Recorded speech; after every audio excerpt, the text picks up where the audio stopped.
Everyone, welcome to my channel, or welcome back to my channel if you've been here before. This video is me going through the third episode of the series, I Am the Night. The episode is called Dark Flower. The makeup that I'm using is from my bi-weekly makeup bag, so I'll put a link back in here when I end up posting the makeup bag video. So if you'd like to see how I got this look and hear me talk a little bit about, maybe more than a little bit, about this third episode of I Am the Night, please keep watching. Right, I've already moisturized. I'm gonna go in with some Bobbi Brown Longwear Cream Shadow in Bone. So it opens in 1945, which is 2 years before Elizabeth Short's murder. And there are noises, kind of growling noises coming out of the house where George Hodel is living. And we see a young Tamar, and it's incredibly creepy. She and her father, George, are playing this game of peekaboo while he is in a room with women who are not entirely clad in clothing. And there's a voiceover coming from George Hodel, and he is saying, I'm going with my Viseart neutral matte with this kind of peach color just on the end. So it's very creepy, and he's talking to her and is saying, Tamar, are you dreaming again? And it made me think about kind of, I don't know, childhood trauma and trauma in general, and the way that your brain fragments the memories. So that's kind of what happens naturally whenever you go through trauma, that if you are walking on a path and you see a mountain lion, you're not going to remember every single detail of that because immediately your brain kicks into protection mode, and all of the details of what happened as you're trying to escape from the mountain lion, or even as you see it for the first time, the details get kind of like pieces of a puzzle that don't really fit together, but it's clear that they actually belong to the right puzzle. You know, like when you look at the puzzle pieces, you know that it's happening. So looking at this, it's clear that there's a lot of trauma happening, but the way that it's being illustrated to us is interestingly kind of at the same time through the eyes of George while he's in the room, and through the eyes of Tamar. And it seems like he's, you know, saying, are you dreaming? Suggesting to her that, I mean, there probably are things that are happening that she's been told are things that she's imagining or dreaming that are actually really happening to her. You go in with this pretty vulgar, the ink gel eyeliner. And then we hear a voiceover, and I believe that this is George Hodel, or the actor playing George Hodel. And he is reading Dream Within a Dream by Poe. It seems like what's happening in the room with the adults, in this kind of bacchanal in this room with these women that are wearing masks, seems consensual, except for the one woman who we see who has a mask, has like a pillowcase or something, not a mask, but a cover put over her head. And that doesn't seem consensual at all. So that's kind of all jumbled together, a little bit through the eyes of George and a little bit through the eyes of Tamar. And then we also see him, oh yeah, wearing a long mask, kind of a big mask with antlers. And that comes up again later. Then we're in a scene where we see Fauna walking in a black neighborhood, and Sepp comes up to her, and he is trying to get her to come with him into a bar, I believe, which is really strange because she's clearly very young. And this police officer pulls up, a white police officer. And it's interesting because when we see him, we only see him kind of from the middle of his eye, kind of like right beneath his eye down. We don't really even see who this police officer is. He's just kind of a faceless white police officer. And he asks her if she's okay. You know, like, this is not a good neighborhood for you to be in. And she says, this is my neighborhood. And then he calls her a cockroach. Awesome race stuff happening there. Then we are at Jay's house, and he is dreaming, probably drug-fueled, and he is dreaming about being in Korea. There's a man in the room that we see with a gun. Clear that there's a lot going on for Jay with respect to things that he experienced during the war that he has not worked through.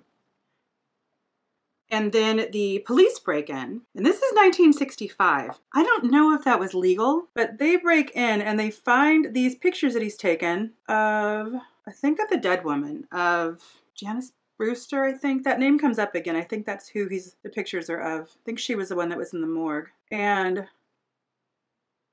they arrest him on, I think, pornography. They don't actually charge him with anything. They're just going to take him away because of that, but they aren't actually charging him with anything. Then we are back at Big Mama's. Fauna's doing her hair, and then we see her cousin on the phone, and the phone call cuts out, which reminds us that the phone is tapped. And then she asks her family, Bobbi Brown, Vitamin Enriched Face Base, asks her family if they've seen a strange looking white man. And they think that all white men are strange looking. Then we are back in the interrogation, and it kind of goes on for a while, and I'm not sure how much of this is legal either. In 1965, he wasn't being charged with anything, but this police officer that has begun interrogating him is basically saying he's going to cut off part of a finger or gouge out an eye to make him tell the truth, to threaten him. And it's becoming clear to Jay and clear to us that he's clearly onto something, because if he wasn't, the cops wouldn't be bullying him around so much, bossing him around so much,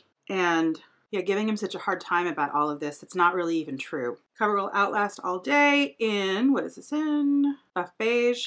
And then there's a cop, it's not Oles, but there's a cop who I think is maybe in charge of things at that precinct or something, because he is the one who looks into that interrogation room and makes Billis stop interviewing him. And Oakes is outside and they break it up. The guy who's kind of running things says that he knows that this guy, that Billis is well connected. So I'm not sure kind of if that is a callback to all of the police corruption that was alluded to before when we first started hearing about the things that brought Jay down. The stories that he wrote that at this point we can be really sure are about George Hodel and probably about the molestation case that Tamar brought forward. So yeah, wondering about that cop and kind of what his history is in the police department, how long he's been there, and if he is doing favors for anyone or if anyone is doing favors for him, and if we're going to hear any more specific detail about that in the future. I think with a tiny bit of Born This Way in almond, just to help me with my dark circles. So, Oles also he's talking to Billis about the fact about the Korean War and how Jay kind of saved everyone. This is the Marc Jacobs Mirage filter. I'm going to go in with the banana side of it just to set this.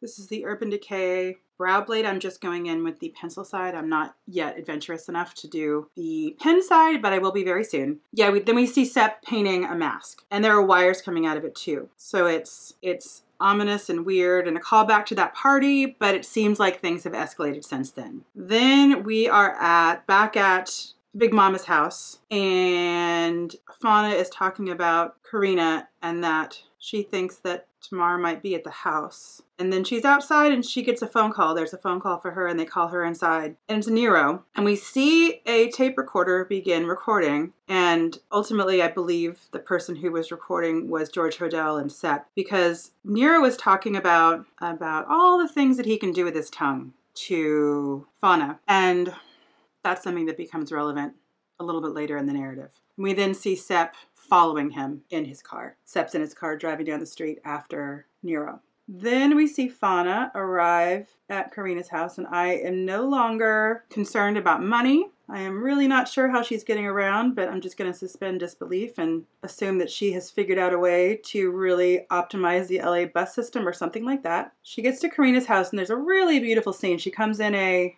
gate that she closes behind her, and she's kind of hiding in the flowers, and there's a hummingbird. I'm kind of thinking that they couldn't possibly have planned that. I don't know if you can train a hummingbird, but it's beautiful. And she's waiting for Karina to leave.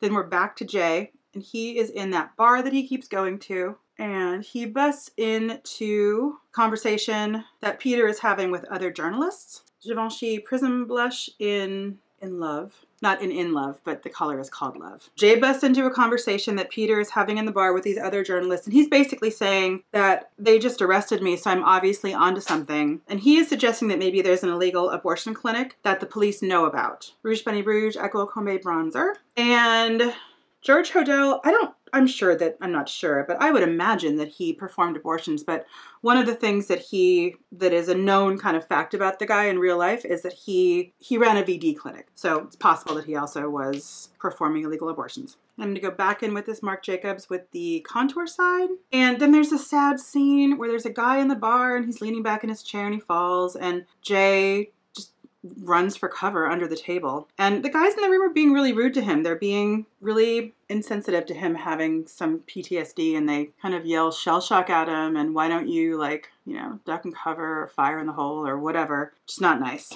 And they pull him off, and as he is composing himself, Essence all about Matt, as he's composing himself on the street outside or on the sidewalk right outside the building, he says to Peter, the ex-wife is the key. So Karina is the key to all this, is what he's saying. We are back at the house. Tamar sneaks in, Milk Makeup Kush Mascara, and she sneaks in and she's sneaking around and she finds an envelope from Tamar in the trash from a week ago. So she knows that Tamar's alive. And then she goes into a room and she sees photos of George, and she's kind of putting it all together. We hear a voiceover of conversations that she's had with him before in the museum, at the bus stop, like the soda fountain gas station that they were at in the bus stop, and the phone call from when she called when she was in Nevada. And she sees pictures of him. There's an article about him like perfecting a new method for hysterectomies. And then we also see the mask that he was wearing at the very beginning when Tamar saw him at the house, at the Bochnal, kind of at the house with all of the women. I'm gonna put on this Viseart Galoche, maybe is how it's pronounced, Baton Rouge. I will speed you through this.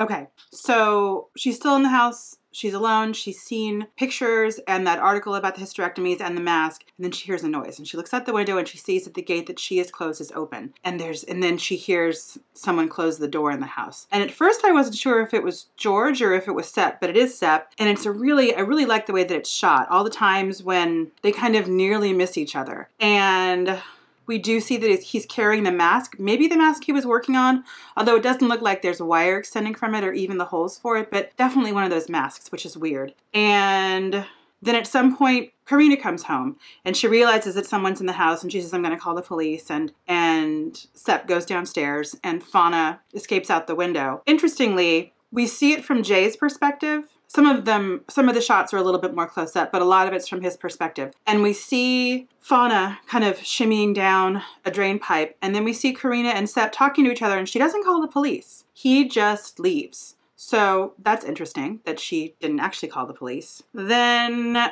Tamar is getting away. Then Fauna is like running away. Jay follows her and asks if she knows Tamar Hodel, or if she's related to Tamar Hodel. She runs away again, and then she ends up in this intersection with Jay on one side and Sepp on the other side. And at this point, I mean, I think we can be pretty sure that Jay is not a bad guy. He's not gonna be a predator. Sepp is really creepy, but she doesn't know any of this, and she doesn't really have any options. And probably the lesser of the two evils is Jay, but I mean, who can really say? I mean, we can, because we know that Sepp is up at the house with George Hodel, which is obviously a lot worse. But at any rate, it's a terrible position for her to be in. She gets in the car, and Jay starts asking about Tamar. And Fauna is, you know, asking why. They're both asking questions and not really giving up a lot of information. And Fauna asks if Jay is a friend of Tamar's. And he says, I'm on her side. Yet, yes, I'm on her side anyway. So he's kind of being honest. He says it, but then the way that he ends up phrasing it, it's not entirely a lie. They end up at the amazing chili place, which is a real place apparently in Burbank. And they have a nice exchange about, would you date a ghost? I might date a friendly ghost, or the ghost of Christmas past. What about a sad ghost that can't scare anyone anymore because he's lost his joie de vivre and his zest? And then she responds that I might date a sad ghost like that. I hope they don't end up together because that age difference is way too big. But they're kind of going back and forth, and Jay says he's a journalist and that he wrote about her a long time ago. She goes to the bathroom and ends up running away. And Jay is really, you know, annoyed and upset. And he ends up at a military recruiter office. Like, I guess he's maybe because he's so in his head about Korea that he wants to go back or something. But he's in a recruiter's office, which is painful because he's way too old to be trying to be in the military again. And then when he leaves the recruiter's office, he goes to a bookstore and he picks up he sees in the window a magazine about the Black Dahlia. It's not Elizabeth Short, which is interesting. So I'm wondering if we'll actually see somebody playing Elizabeth Short, like this actress that was on the magazine, or if they just couldn't get licensing for Elizabeth Short pictures, not sure, but it's interesting to me. Then we are back with George and Sepp, and a weird exchange between the two of them. And I got this dialogue put a link in the description box down below, from springfield.co.uk. I've gotten dialogue from other things from there too, if there are things that I can't really hear. So basically what George is saying to Sepp is, you've made a great leap. Sepp says, Doctor, couldn't I know, there's so much more that I can do for you, your real work, your secret work. George Hodel says to him, remember where I found you, rotting in insipid banality. I took away your school books and gave you de Sade, Breton, and Sterner. Be content to be a man amongst these maggots, but do not dare my height, Icarus. You think you contemplate the truth, but you see the barest glimmer, and the full light of the world will blind you. Besides, you already have important work already, Sepp. You need to keep track of the girl. Fauna gets home, and Nero's been killed, and his tongue has been tied into a knot, which is really, obviously Sepp did it, or probably more likely than not Sepp did it. And then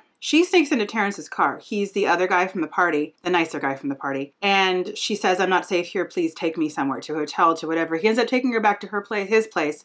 And he's a total gentleman. She ends up on the couch, but she calls her mother. And there's a phone call between the two of them. And her mother is now coming to LA. And then the last scene is Jay with a woman. I think they're hard to tell apart. I think the woman that we saw in his apartment in episode 2. And he's playing the radio and he's looking through this magazine and he says Elizabeth Short, Janice Brewster, who I think is, she's the one who is the friend of the prostitutes. And I think that's the one that he saw in the morgue, but I'm not certain. But he does say Janice Brewster, and he's outside, I think, of the Hodel house. And then we see George Hodel kind of coming down a hallway, and there's this loud growling, kind of thumping coming from behind a door. And then it ends. So very curious about how the next 2 episodes are going to go. I thought there were at least 6, but there are only 5, and I'm not sure how this is going to all be tied up. Very curious, and I'm looking forward to seeing what happens. Thank you so much for watching. It means a lot to me. There's a lot to do on YouTube and a lot to do in the world, and it means a lot that you took some time to spend with me today. Let me know if you're watching this, what you think about it, and take good care. I really appreciate your time. I'll see you again super duper soon. Bye.